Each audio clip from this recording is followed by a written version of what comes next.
Hello বন্ধুরা, তোমরা সবাই কেমন আছো? আশা করি ভালো আছো। আজকে আবার একটা নতুন রেসিপি নিয়ে চলে এসেছি। আজকে হবে লতি দিয়ে ইলিশ মাছ। এখানে লতিগুলি কেটে বেছে নিয়েছে। এখানে আমি ইলিশ মাছগুলি হলুদ লবণ দিয়ে মাখিয়ে রেখেছি, যাতে হলুদ লবণটা মাছের ভিতরে ঢুকে যায়। এখানে লতি নিয়ে নিয়েছি। এখানে হয়েছে লতির মশলা, পেঁয়াজ কুচি করে রেখেছে। এখানে রসুন আর মরিচ।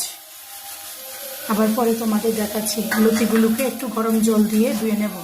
এই দেখো বন্ধুরা, এখানে গরম জল বসিয়ে রেখেছে। লতিগুলিকে গরম জল দিয়ে ধুয়ে নেব, যাতে গলা না চুলকায়। পরে আবার দেখাচ্ছি তোমার। দেখো বন্ধুরা, এখন লতিগুলি ম্যারিনেট করে দেব। মাছগুলি যে হলুদ লবণ দিয়ে মেখে রেখেছি, এগুলি দিয়ে দেব। এখন দিয়ে দিব পেঁয়াজ কুচি, টমেটো কুচি।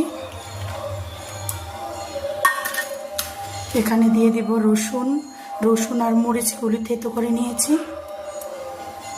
দিয়ে দিলাম। দিয়ে দেব এখন হলুদ,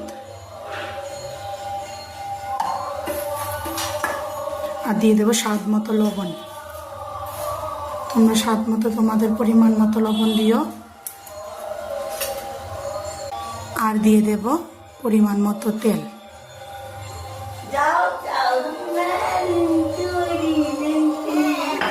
তেল দিয়ে খুব ভালো করে মাখিয়ে নেব। তেল দিয়ে ভালো করে মাখিয়ে খুব সুন্দর করে মাছের সাথে লতিগুলি খুব ভালো করে মাখিয়ে নেব।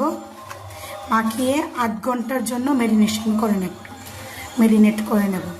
তাতে লতির ভিতরে এবং মাছের ভিতরে খুব ভালো করে মশলাগুলি ঢুকে যাবে।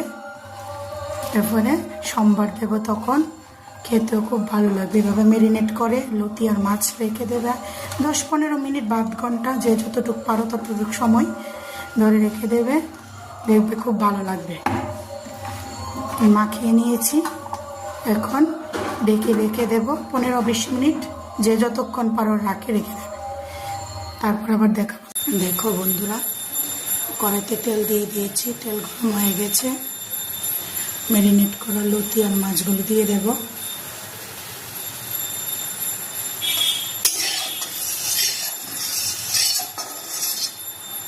দেখো তেল গরম হয়ে গেছে। ম্যারিনেট করা লতি আর মাছগুলি দিয়ে দেব।